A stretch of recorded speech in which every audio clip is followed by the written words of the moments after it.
பிதாவாகிய தேவனையும் ஆண்டவராகிய இயேசுவையும் அறிகிற அறிவினாலே கிருபையும் சமாதானமும் பெருகுவதாக. இந்த காலவேளையிலே கர்த்தருடைய பிரசன்னத்தில் வந்திருக்கிற தேவனுடைய பிள்ளைகளாக உங்கள் யாவரையும் இயேசுவின் இன்ப நாமத்தில் வாழ்த்துவதில் மகிழ்ச்சி அடைகிறேன். இந்த கால வேளையிலே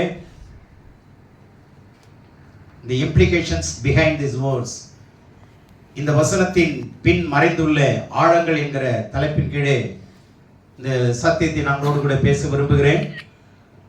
கர்த்தர் இந்த செய்தியை கேட்கிற நீங்களும் ஆன்லைன் மூலமாய் கேட்க இருக்கிற உள்ளங்களும் இல்லங்களும் கர்த்தரால் ஆசீர்வதிக்கப்படுவார்களாக. ஆமென். செய்தியின் தலைப்புக்கான செய்தி நீதிமொழியின் புஸ்தகம் 16ஆம் அதிகாரம் 6ஆம் வசனத்தை வாசி. கிருபையினாலும் சத்தியத்தினாலும் பாவம் நிவிர்த்தியாகும். கர்த்தருக்கு பயப்படுகிறதுனால் மனுஷர் தீமையை விட்டு விலகுவார்கள். கவனிங்க, 2 வார்த்தை பயன்படுத்தப்பட்டிருக்கு. 3 முக்கியமான வார்த்தை. ஒன்று கிருபை, இன்னொன்று சத்தியம், இன்னொன்று பாவ நிவிர்த்தி. 3 வார்த்தையை நல்லா கவனிச்சிங்க. கிருபை, சத்தியம், பாவ நிவிர்த்தி. இது 3மே கடவுளுடைய பங்குங்க. கடவுள் கொடுக்கிற மிகப்பெரிய ஒரு உன்னதமான பரிசு. இதனுடைய பின்னணியை நான் உங்களிடத்துல எப்படி மூல பாஷையிலிருந்து இது வேறுபடுகிறது என்பதை நான் உங்களிடத்துல விவரிக்க விரும்புகிறேன். கவனமாயிருங்கள். வசனம் ஒவ்வொன்றும் ஒவ்வொரு முக்கியமான மறைபொருள்களை கொண்டிருக்கிறது.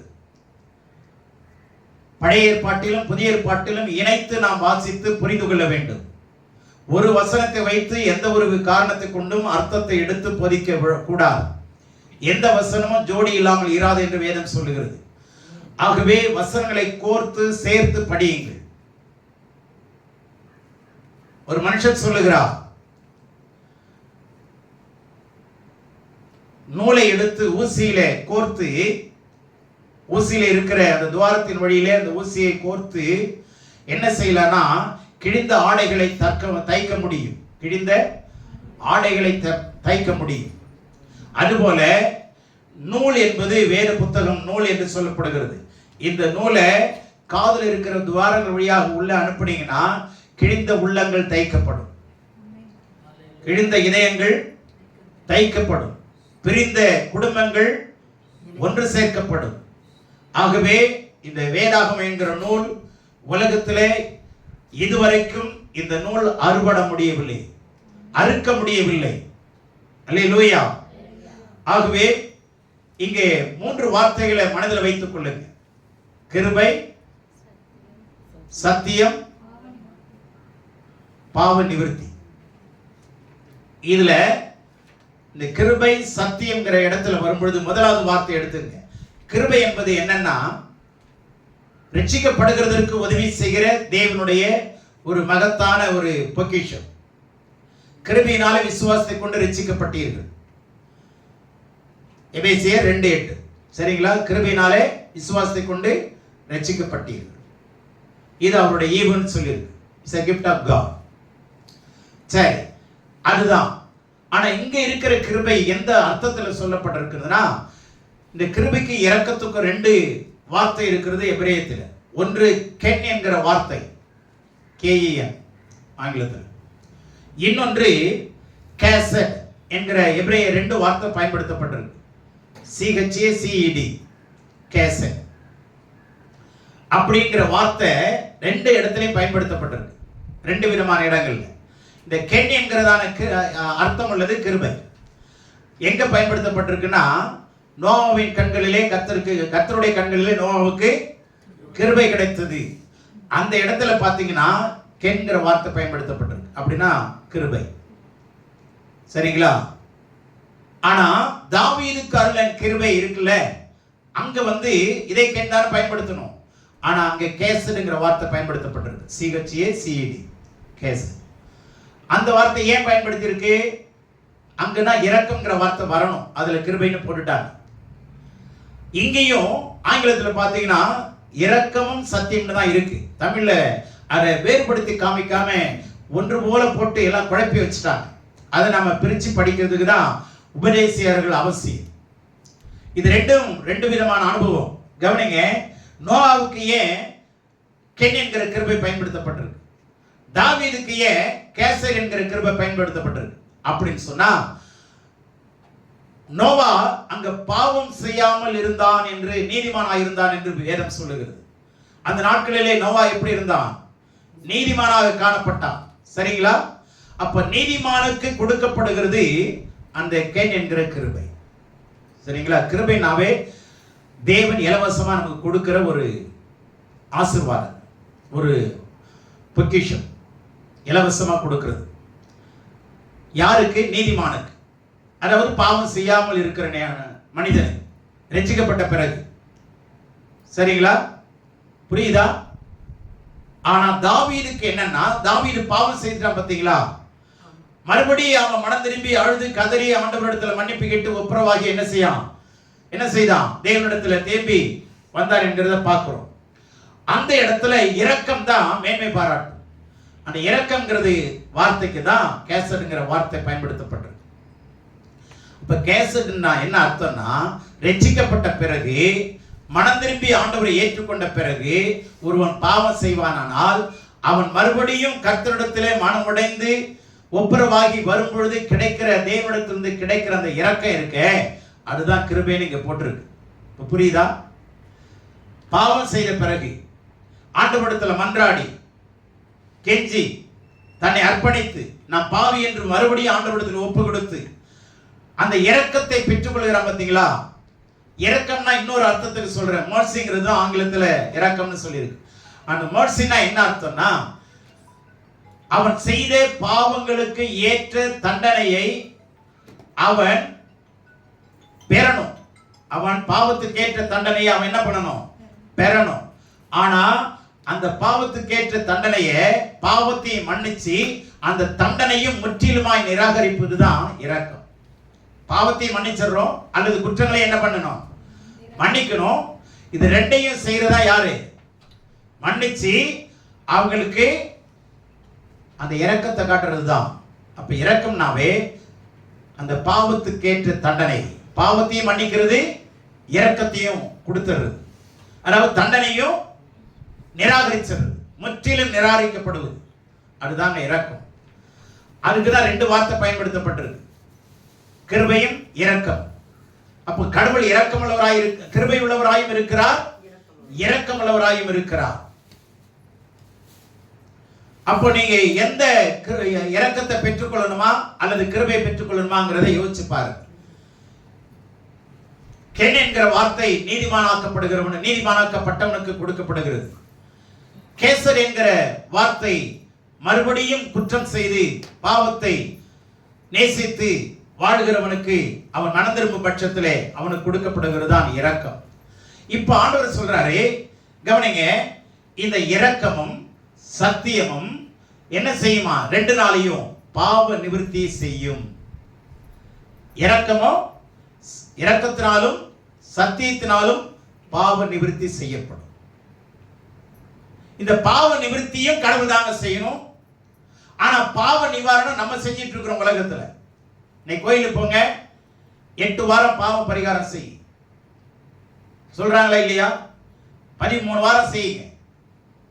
அப்ப நல்ல கவனிங்க, மனிதனே அவனுடைய பாவத்துக்கு பரிகாரம் அவனாவே செய்ய முடியுது என்றால் கடவுள் எதுக்காக இருக்கிறார் என்று கேள்வி யாரும் கேட்கிறது இல்லை.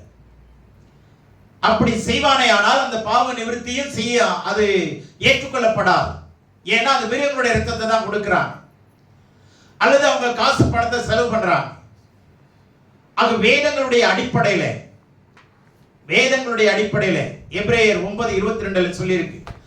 பொதுவான ஒரு வார்த்தை ரிக்வேதத்திலே இருக்கு, குர்ஆன்லயே இருக்கு, பைபிள்லயே இருக்கு. என்னன்னா, நியாயப்பிரமாணத்தின்படி கொஞ்சம் குறைய எல்லா இரத்தத்தினாலே சுத்திகரிக்கப்படும், இரத்தம் சிந்துதல் இல்லாமல் மன்னிப்பு உண்டாகாது. இரத்தம் சிந்துதல் இல்லாமல் மன்னிப்பு உண்டாகாது. Without shedding of blood, no remission of sin. There is no remission of sin. எப்போ blood shed இருக்கணும், இரத்த சிந்துதல் இருக்கணும். இதுதான் பொதுவான ஒரு சட்டம். அப்போ ரத்தம் சிந்தும்படிதான், ரத்தம் சிந்தினாதான் பாவ நிவர்த்தி ஆகும். அப்போ மிருகங்களுடைய ரத்தம் அல்லது மனிதனுடைய ரத்தமா இருக்கட்டும், அது என்ன செய்யாது? பாவ நிவர்த்தி செய்யாது, பாவத்தை சங்காரம் பண்ணாது. அந்த ரத்தம் என்ன பண்ணுவேன்னா அந்த பாவத்தை மறைச்சிருக்கும். ஆனா பாவம் மறைக்கப்பட்டாலும் உள்ளதானே இருக்கும், கண்டிப்பா அதனுடைய விளைவுகள் கண்டிப்பா இருக்கும். ஆனா இதுதான் ஆண்டவர் இயேசு என்ன பண்ணார்னா, உலகத்துல எந்த கடவுளும் அவங்கவுங்க மதத்துல அவங்கவுங்க கடவுள் பெரிய கடவுள், அததான் அவங்க பெருசா நினைப்பாங்க. அது அவங்களுடைய கருத்து, அவங்களுடைய நம்பிக்கை. எந்த கடவுளா இருந்தாலும் எங்க கடவுள் அப்படிதான் நம்பிக்கை இருக்கும் இல்லைங்களா? ஆனா இதை உடைச்சது யாருன்னா இயேசு கிறிஸ்து ஒருத்தர் தான். எல்லா கடவுளையும் ஒரே லைன்ல நிறுத்திங்க, எல்லா கடவுளையும் ஒரே லைன்லயே வச்சுங்களேன் உதாரணத்துக்கு. ஆனா யார் பாவ நிவர்த்தி செய்யும்படி உலகத்துல வந்து ரத்தம் சிந்தினதுன்னா இயேசு ஒருத்தர் தான். அதனாலதான் இயேசு உயர்ந்தவராய் இருக்கிறார். அல்லேலூயா சொல்லுவோமா? இந்த பூமியில வந்து அடிமையின் ரூபம் எடுத்து மனுஷ சாயலாய் வந்து ஆண்டவர் சொன்னபடியே மனிதனுக்காக தன்னுடைய கடைசி சொட்டு ரத்தத்தை சிந்தி மரித்து அடக்கம் பண்ணப்பட்டு அவர் சொன்னபடியே முன்னாள் உயிரோடு எழுந்தவர். அந்த உயிரோடு எழுப்பலன்னா இந்த இயேசுவும் கடவுள் கிடையாது. ஏன்னா கடவுளுடைய இலக்கம் என்னன்னா மரணத்தை ஜெயிக்கணும், பாவத்தை ஜெயிக்கணும், பாதாளத்தை ஜெயிக்கணும், பரிசுத்தமா இருக்கணும். அவருக்கு உருவம் கிடையாது. இதெல்லாம் கடவுளுடைய இலக்கணம், லட்சணம். சரிங்களா? கடவுளுக்கு என்ன கிடையாது? உருவமே கிடையாது. அது புரிந்து கொள்ளுங்க. ஆனா இதெல்லாம் உலகத்துல மறைக்கப்பட்டு தான் என்ன பண்றாங்க? இந்த சத்தியத்துக்கு பதிலா எதை கொண்டு வந்துட்டாங்கன்னா சடங்குகளை வச்சுட்டாங்க. இதை சொன்னா ஜனங்களுக்கு மாறிடுவாங்க, அதனால சடங்கை வச்சு ஜனங்களை என்ன பண்ணிக்கலாம்? கட்டுக்குள்ள வச்சுக்கலாம்னு சொல்லிதான் உலகத்துல நம்ம இந்தியாவில் இப்படிப்பட்ட சடங்குகள், சம்பிரதாயங்கள், பாரம்பரியங்கள். இதை பத்தி நீங்க சடங்கு, சம்பிரதாயம், பாரம்பரியத்தை கையாளலாமா?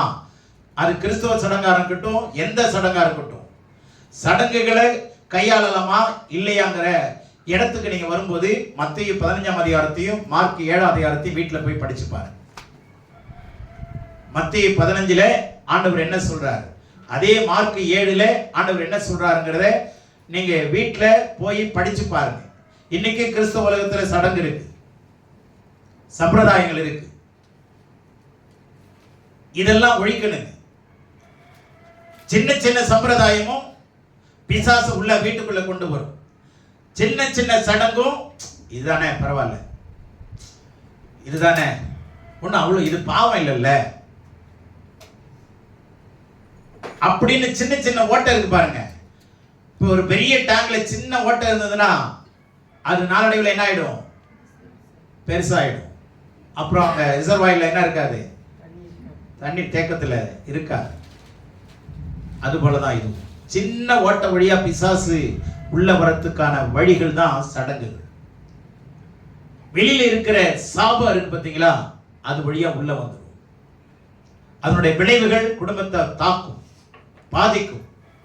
அதனாலதான் மத்தேயு 15ல தெளிவா சொல்றாரு, வீட்டுல போய் படிச்சு பாருங்க. சடங்குகளை மனிதன் செய்யலாமா செய்யக்கூடாது? ஏனென்றால் சத்தியம் கடவுளால் கொடுக்கப்பட்டது, சடங்குகள் மனிதனால் ஏற்படுத்தப்பட்டது. எது சரியா இருக்கும் நீங்களே தீர்மானம் பண்ணிக்கொள்ளுங்கள். மனிதனால் கொண்டு வரப்பட்டது நிற்குமா? நிற்காது. சத்தியம் ஒன்றுதான் நிலைத்திருக்கும். அது எதுவரைக்கும்? நித்திய ஜீவன் வரைக்கும். அல்லேலூயா.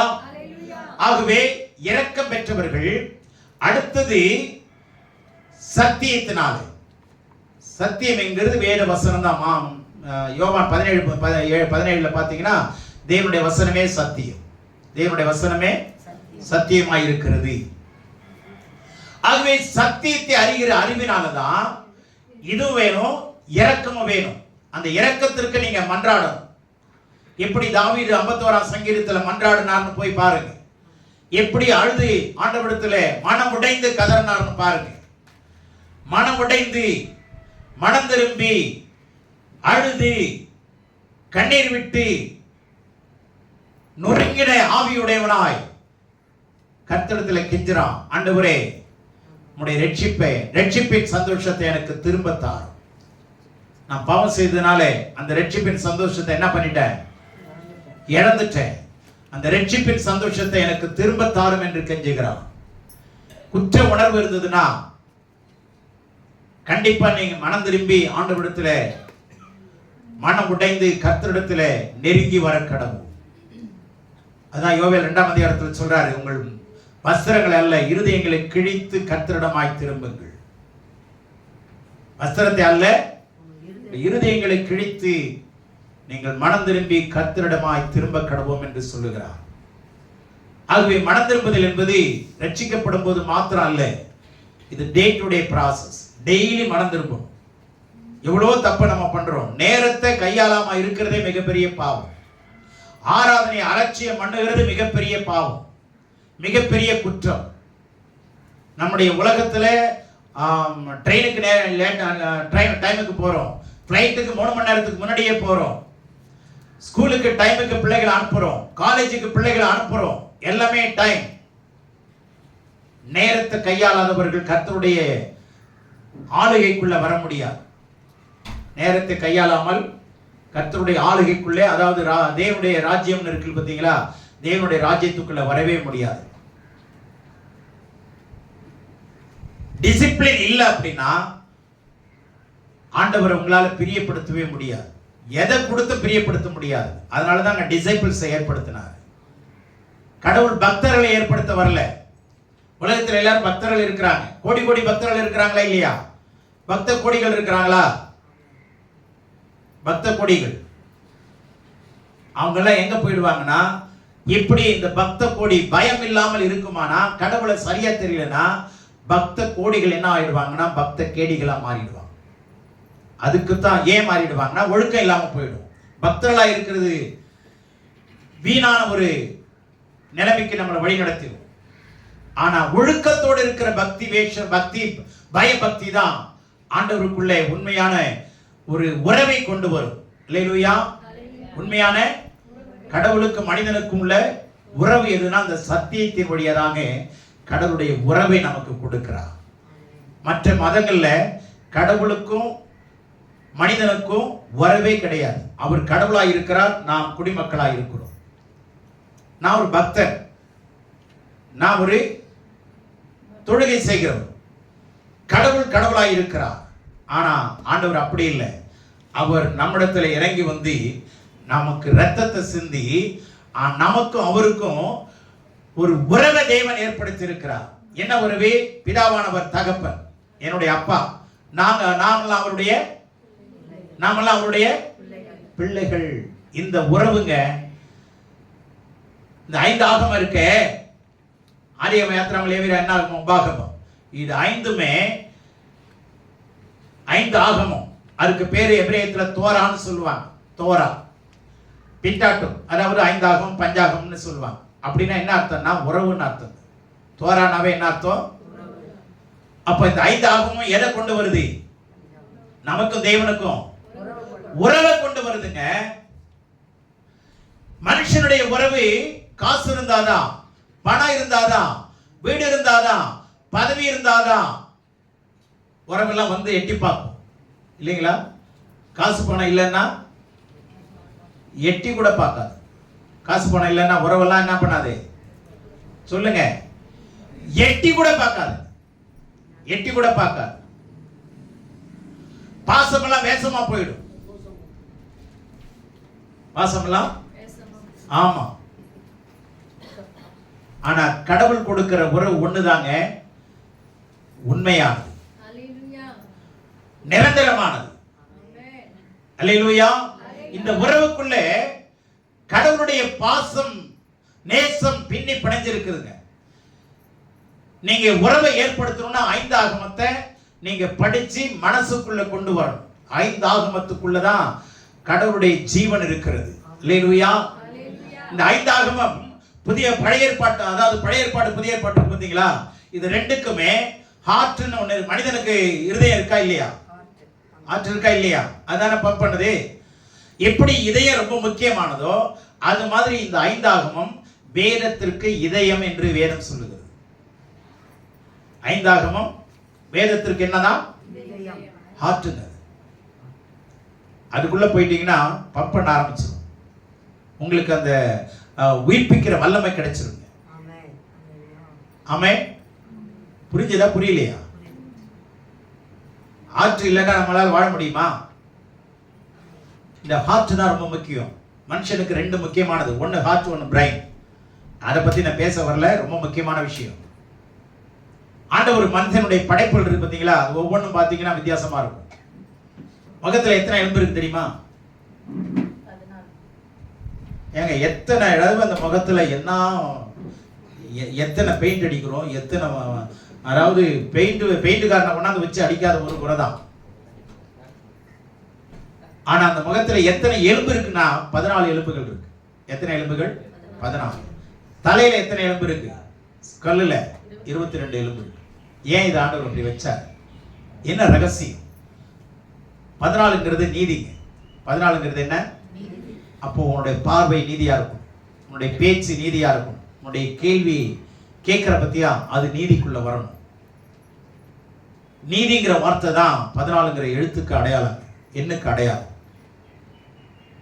22 என்ன குறிக்குதுன்னா 22 ஆல்பாபெட்ஸ். எபிரேயத்துல 22 எழுத்துங்க.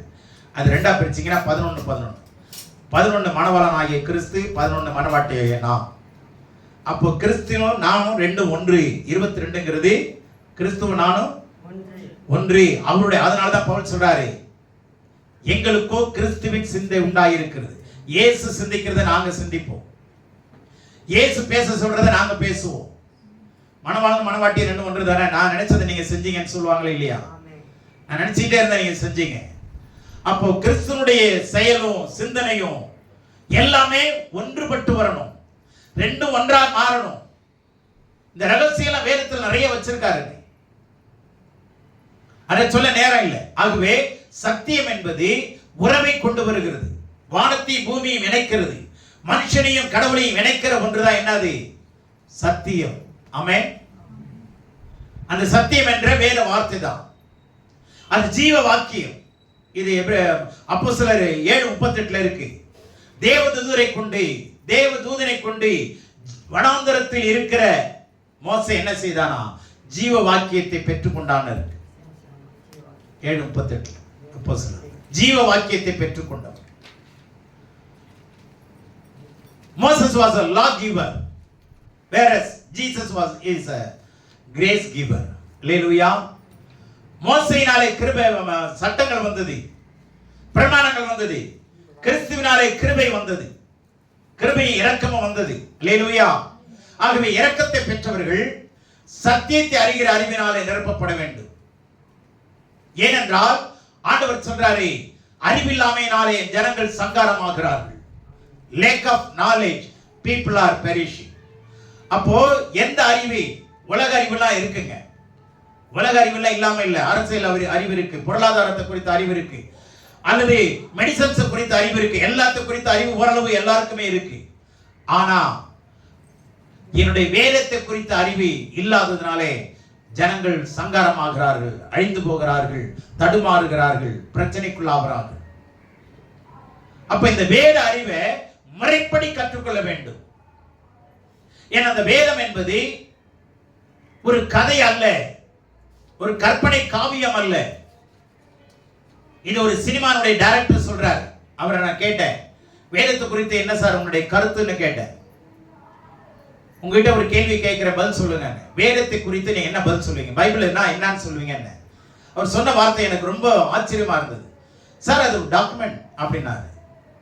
யாராவது சொல்லுவாங்களா? எல்லாரும் சொல்ல மாட்டாங்க.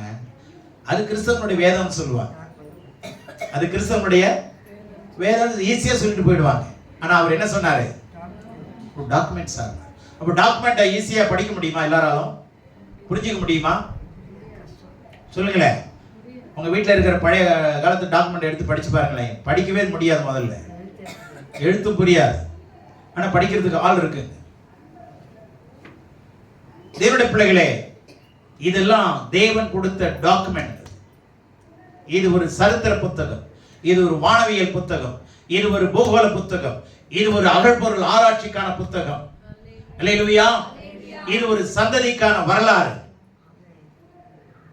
இதுல கால அட்டவணைகள் இருக்கு, பூலோக அட்டவணைகள் இருக்கு. இது மாதிரி எந்த வேதமும் யாராவது இருக்கா சொல்லுங்க பார்க்கலாம். ஒரு ஊர்ல ஒரு ராஜா இருந்தானா அப்படின்னா எந்த ஊர்ல எந்த ராஜா இருந்தான்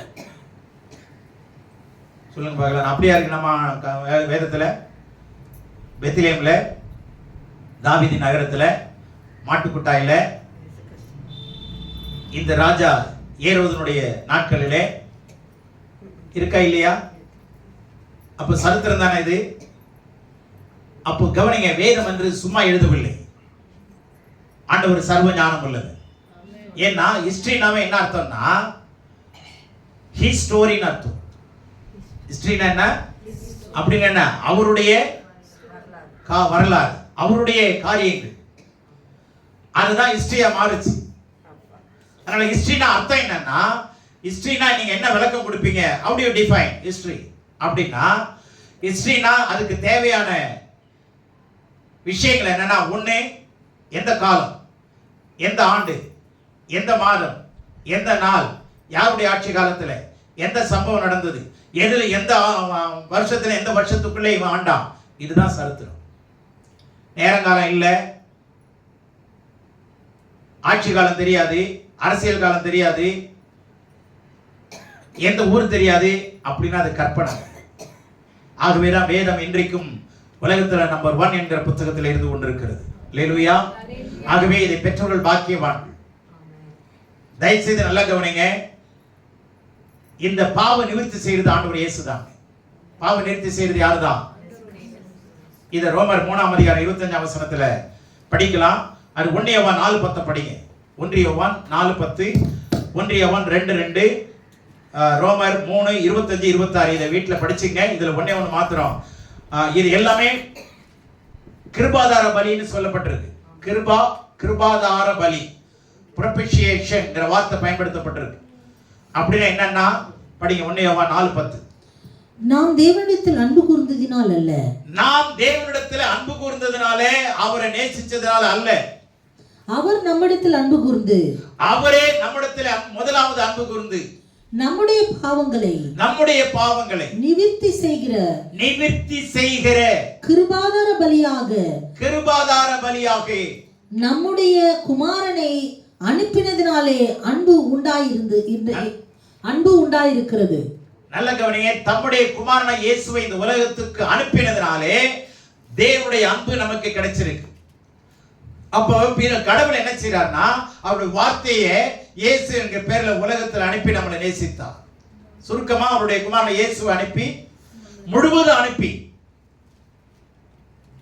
பலியாகும்படி அனுப்பி, பலியான ஆட்டுக்குட்டியாக, பலியாக போகிற ஆட்டுக்குட்டியாக, ரத்தம் சிந்துகிற ஆட்டுக்குட்டியாக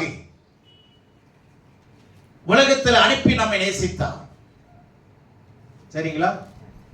இயேசு என்ன செய்தாரு? அவருடைய ரத்தத்தையே சிந்தி நம்மளை நேசிச்சார். அவருடைய ரத்தத்தையே கொடுத்து நம்ம நேசிச்சாரா? இப்ப நாம எதை கொடுத்து நேசிக்கணும்? நீங்க ஒண்ணும் கொடுக்க வேணாம். உங்க சரீரத்தை கொடுங்க, உங்களுடைய ஆத்மாவை கொடுங்க. சரிங்களா? அவரை கட்டளையை முழுமா நேசிங்க, அது போதும். உங்களையே அர்ப்பணிச்சு நேசிங்க. பாவ நிவர்த்தி கிருபாதார பலியாக இரக்கத்தோடு அவர் இறங்கி வந்து ரத்தம் சிந்தி மரித்தார். அந்த கிருபாதார பலியாய் யார் மாறினா? ஆண்டவர் இயேசு ஒருத்தர் தாங்க மாறினார். அந்த இயேசுனுடைய கிருபாதார பலி மூலமாக தான் நம்முடைய பாவ நிவர்த்தி செய்யப்படுகிறது. நல்ல கவனிங்க. ஒன்றே அவருடைய இரத்தத்தினாலே, இன்னொன்று அவருடைய இரக்கத்தினாலே, இன்னொன்று அவருடைய சத்தியத்தினாலே, இன்னொன்று அவருடைய நாமத்தினாலே பாவ நிவர்த்தி செய்யப்படுகிற முக்கியமான ஆதாரங்கள் அது. இயேசு என்ற நாமம், அவருடைய இரத்தம், அவருடைய இரக்கம், அவருடைய கிருபை, அவருடைய சத்தியம். இந்த கிருபை சத்தியம்லாம் ஈஸியா வாயில சொல்லிட்டு போயிடுவீங்க. நான் கிருபையில இருக்கிறேன். ஆனா சத்தியத்தில் இருக்கிறேன்னு எத்தனை பேர் சொல்றாங்க? பிரதர் எப்படி இருக்கிறீங்க? கடவுளுடைய கிருபைங்க சொல்லிட்டு போயிடுறாங்களா? ஈஸியா இருக்கா? கடவுளுடைய கிருபையில எப்படி இருக்கிற? உயிரை வச்சிட்டு இருக்கிறேங்க. ரொம்ப பரிதாபமாக சொல்லுவாங்க, அதுவும் கிருபை தாங்க. என்னமோ ஆண்டவர் நம்மளை பிச்சை எடுக்க விட்ட மாதிரி. ஏதோ கிருபையில் இருக்கிறேங்க, எனக்காக ஜெபம் பண்ணுங்க. ஆனா அந்த உரிமையோட சொல்றது இல்லை, சத்தியத்தில் வாழ்ந்து கொண்டிருக்கிறேன். கிருபையில ரட்சிக்க தாங்க பட முடியும், ஆனா வாழுகிறது சத்தியத்தில் வாழுது. ஏன்னா சத்தியம் தான் பாவத்தை நம்மளை விட்டு விலக்கி பாவத்தை அழிச்சு நம்மளை பாதுகாக்கிறது. எதுதான்? சத்தியமாகி தேவனுடைய வார்த்தை ஒன்றுதாங்க. கிருபையில வாழவே முடியாதுங்க. நீங்க வாழ்கிறேன்னு சொன்னா தவறா பேசிட்டு இருக்கிறோம்னு அர்த்தம். கிருபையில வாழ முடியாது. கிருபையில ரட்சிக்கப்படதான் முடியும், கடவுள்கிட்ட வரதான் முடியும், பாவம் மன்னிக்கதான் முடியும். அதுக்கப்புறம் சத்தியத்தில் வளரணுமா இல்லையா? அப்போ சத்தியத்தை சரியா படிக்காம புரிந்து கொள்ளாம வாழவும் முடியாது, வளரவும் முடியாது. ஒரு பிள்ளை பிறந்ததுன்னா வளரணுமா இல்லையா? நாளுக்கு நாள் 3 மாசத்துக்குரிய வளர்ச்சி இருக்கணுமா இல்லையா? 6 மாசத்துக்குரிய வளர்ச்சி இருக்கணுமா இல்லையா? இப்ப சபைக்கு வந்து எத்தனை வருஷம் ஆகுது? நான் கேட்டேன் ஒருத்தர், எத்தனை வருஷம் ஆகுது? 50 வருஷம் ஆகுது சபையில் வந்து. என்ன வளர்ந்துருக்கிறீங்க?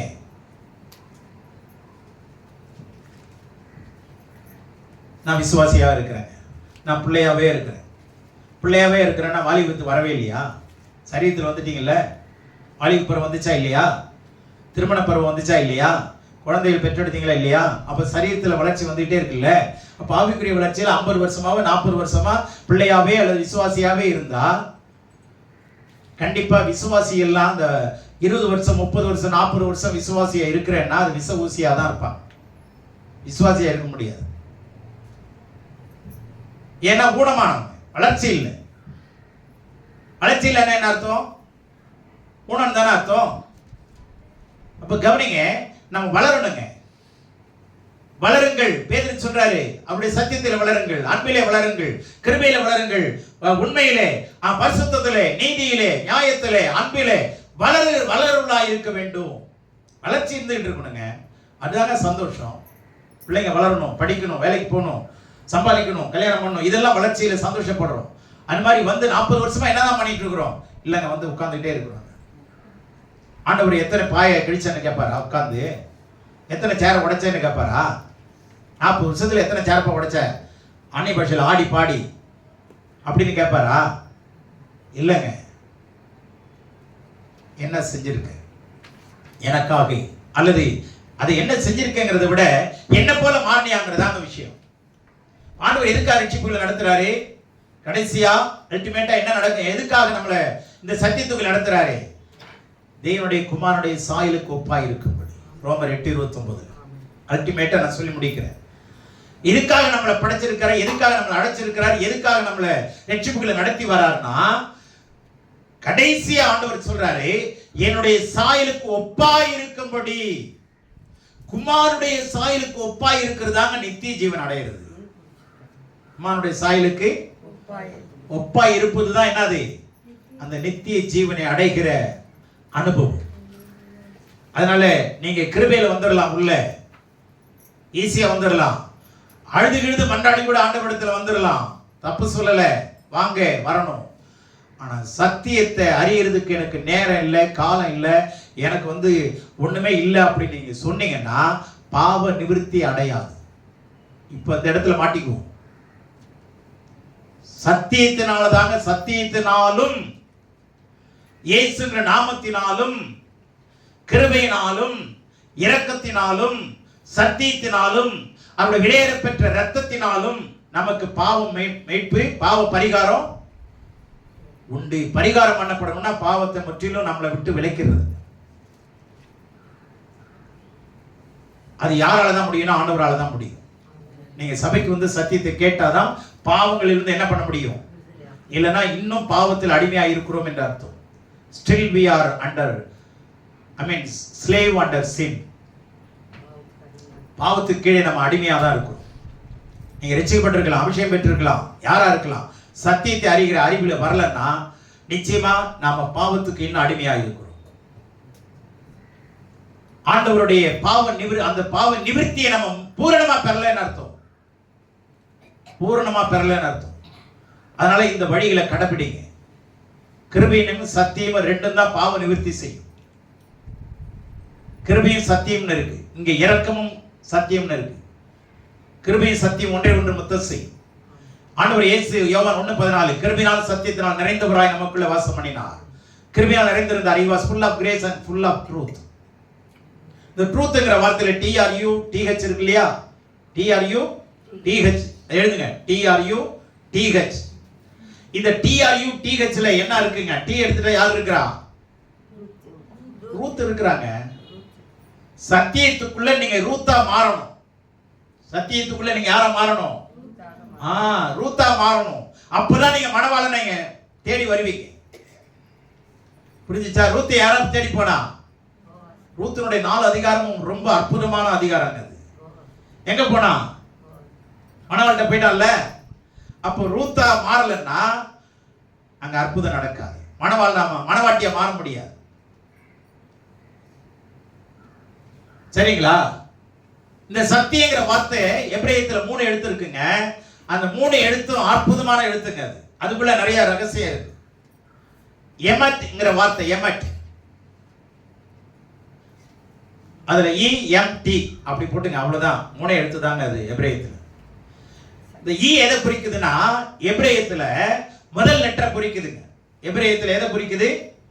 முதல் லெட்டர் ஆல்பா, ஆலப், ஏங்கிற ஒரு ப்ரொனன்சியேஷன். ஏங்கிற அது ஆலப், அது யாரை குறிக்கும்னா தேவனை குறிக்குது. அந்த முதல் எழுத்தை யார் தான் குறிக்கும்? அப்ப சத்தியத்துல முதல் எழுத்து யார் தான் இருக்கிறா? அந்த தேவன்கிற அந்த எழுத்தை நீங்க எடுத்துட்டீங்கன்னு வச்சுங்களேன், எமட்டுங்கிற இடத்துல மெட்டுன்னு இருக்கா அப்படின்னா மரணம்னு அர்த்தம் எபிரேயத்துல. நல்லா கவனிச்சுங்க.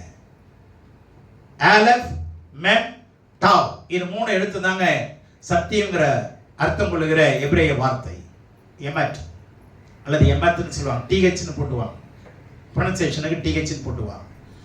அந்த ஏங்கிற அந்த ஆலப்ங்கிற வார்த்தை எழுத்தை எடுத்துட்டீங்கன்னா மரணம் தான் பின்னாடி இருக்கு. இப்ப புரிஞ்சுச்சா? புரியலையா? அப்ப தேவனை நீங்க சத்தியத்துக்குள்ள யார் இருக்கிறா? ஜீவனுள்ள தேவன் இருக்கிறார். மரணத்தை ஜெயமாய் மாற்றுகிற வல்லமையுடையவர் இருக்கிறார். நித்திய ஜீவனை கொடுக்கிற தேவன் இருக்கிறார். சத்தியத்துக்குள்ளே ஆளுகிறவர் இருக்கிறார். உங்களை மாற்றுவர் இருக்கிறார். ஆமென். நீங்க சத்தியத்துக்கு இடம் கொடுக்கலன்னா நித்தியத்துக்கு இடம் உங்களுக்கு கொடுக்க மறுக்கப்படும். சத்தியமா சொல்றேன். சத்தியத்தை அறிகிறதுக்கு நீங்க நேரம் எடுக்கல, காலம் எடுக்கல, அதை வாங்கல. நான் நிறைய இருக்குங்க, சொல்ல நேரம் இல்லை. கிருபையை இலவசமா பெற்றுக்கொள்ளலாம். சத்தியத்தை மாத்திரம் நீங்க நீதிமொழி 23 வீட்டுல படிச்சு பாருங்க. 23 4 வாங்க சொல்றாரு. சத்தியத்தை வாங்கு, வித்துறாத, வாங்கு. அடுத்தது ஞானம், உபதேசம், புத்தி, இது 4 வாங்கன்றாரு. 4 நீங்க வாங்கணும். அதுக்கு நேரத்தை கொடுக்கணும், காலத்தை செலவு பண்ணணும், உங்க பலத்தை செலவு பண்ணணும், காசை செலவு பண்ணணும். இது 4 நீங்க வாங்கணும். பை, போய் வாங்கிட்டு வா அப்படிங்கிறது தான் பையிங். அப்போ இதை காசு கொடுத்ததா என்ன பண்ணணும்? வாங்கணும், செலவு பண்ணணும். இந்த சத்தியத்தை கத்துக்கிறதுக்கு நீங்க செலவு பண்ணல அப்படின்னா நித்தியத்துக்கு சத்தியமா போக முடியாது. நம்ம எவ்வளவு காணிக்கை கொடுக்கலாம், தசமம் கொடுக்கலாம், உண்மையா இருக்கலாம், எல்லாமே இருக்கலாம். ஆனா சத்தியங்கிற அறிவு வரல அப்படின்னா நித்தியங்கிற இடத்துக்கு நம்மள கொண்டு போய் சேர்க்கவே முடியாது. நம்ம தான் ஜாக்கிரதையா இருங்க. கர்த்தர் நம்மை ஆசீர்வதிப்பார். ஆமென்.